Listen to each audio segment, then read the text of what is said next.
Apa saja Bu bagi diri kita sebagai seorang muslim ketika kita memperingati ini Bu, memperingati Maulid Nabi ataupun kita sering mengingat Nabi. Baik. Apa keistimewaan bagi seorang muslim Bu? Ya.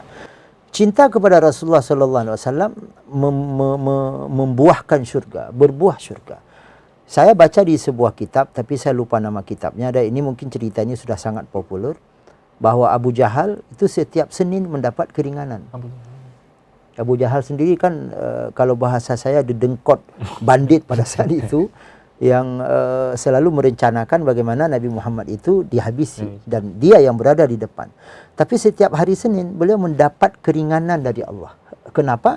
Karena beliau pernah senang. Ketika Nabi Muhammad lahir, beliau belum tahu kemana arah ini ponakan saya setelah besar, kemana arahnya. Beliau sangat senang karena Nabi Muhammad itu ganteng sekali, bersih sekali, nampak berwibawa sekali, sehingga beliau cerita-cerita ponakanku telah lahir, ponakanku yang ganteng telah lahir. Itu seorang Abu Jahal.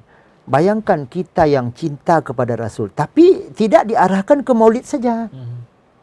Tidak, cinta Rasul itu diarahkan khusus kepada Maulid. Nah, ini suatu kekeliruan yang sangat besar, sehingga dia tidak salat, dia tidak puasa, tapi diarahkan kepada Maulid. Nah, ini keliru. Jadi cinta kepada Rasulullah itu banyak modelnya. Salah satunya adalah Maulid. Jadi kita memperingati Maulid ini dalam konteks seperti tadi, yaitu kita bersedekah kepada tetamu yang kita undang sebagai bentuk, salah satu bentuk syukur kita kepada Allah. Allah telah utus Nabi Muhammad. Mengikuti sunnah-sunnahnya itu juga merupakan bahagian besar daripada cinta kepada Rasul. Rasul salat duha, kita salat duha. Rasul setiap hari bersedekah. Sampai beliau sabdakan dalam sebuah hadis, bersedekahlah kalian setiap hari walaupun dengan 1 butir korma. Di hadis lain walaupun dengan setengah butir korma. Jadi kita ikuti sunnah beliau, setiap hari kita bersedekah, kita berupaya salat duha, kita berupaya selalu baca Quran. Nah, ini ketika kita bicara masalah baca Quran, ini sudah sangat luar biasa, membuat kita sedih saat ini.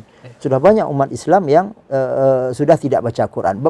Tapi tetap ada yang beranggapan bahawa tidak apa-apa kalau tidak baca Quran asalkan kita kenduri Maulid. Ini salah besar ya. Jadi Quran kita baca, Maulid kita kenduri. Kalau saya seperti tadi tidak di satu tempat, 8 tempat itu minimal, bukan saya pamer setiap tahun insya-Allah.